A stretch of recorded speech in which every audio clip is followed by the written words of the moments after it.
Today on Artifactually Speaking, Ancient Artifacts, has my ship finally come in?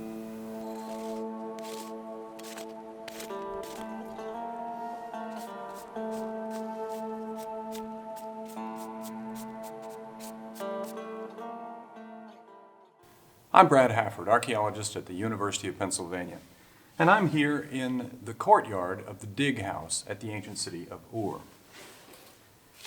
This morning I've been cleaning artifacts, and I came across this one that we discovered yesterday. It is an ancient boat model, and I found it very interesting, so I thought I'd talk a little bit about it while I cleaned off the 4,000 years of dirt that still clinged to it. Boats were extremely important in Mesopotamia, and especially down here at Ur, because the importance of Ur arrives from its ability to transport goods. Ur was located very near where the Persian Gulf turned marshy and was navigable all the way down to Dilmun, which is now Bahrain, and possibly all the way out to the Indus Valley in the Indian Ocean over to what is now Pakistan and India.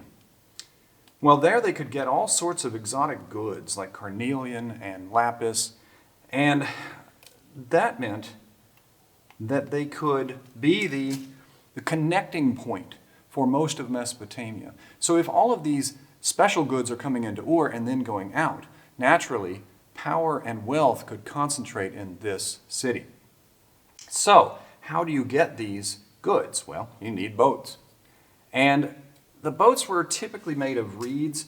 There is some small amount of wood that they might be able to use, but for the most part they tied reed bundles together and they waterproofed it with bitumen.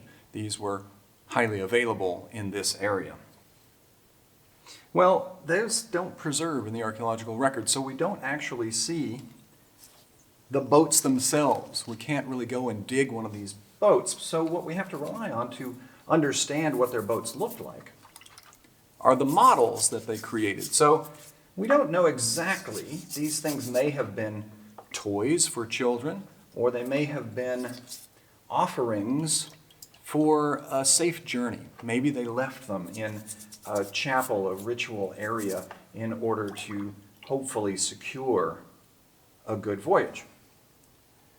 Well, now that I've cleaned a bit off, we can see it a little better. It is, of course, broken. Most of the things we find are, because they're usually parts that were thrown away. It had been used and broke, and so they threw it out, and then we find it much later. Well, this is one end, either the prow or stern, and it curves up and may have been tied as reed bundles.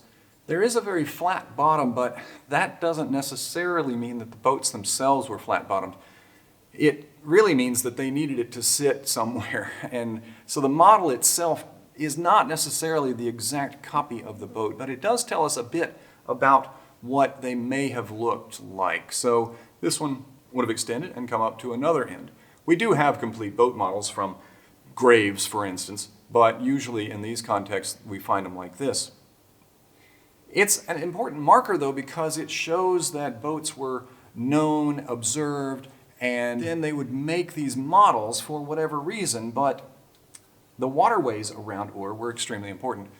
The Euphrates ran just west of the city, and there was a canal or a segment of the river that went to the east. So the entire mound was pretty much surrounded by water. You needed boats to go through the marshes to get the fish that they ate, and of course the trade goods. And I'm particularly interested in the trade networks that go all the way out to various places. And what I'm now seeing on this one, just now here, that the dirt is gone, is that there is a very small hole, and this is fairly common on these models, right up in this area. And we don't really know why they did it, except they could have put a string through there. So that might imply that this really was a toy, that a string would make it, you could pull it along and pretend that you were on this journey.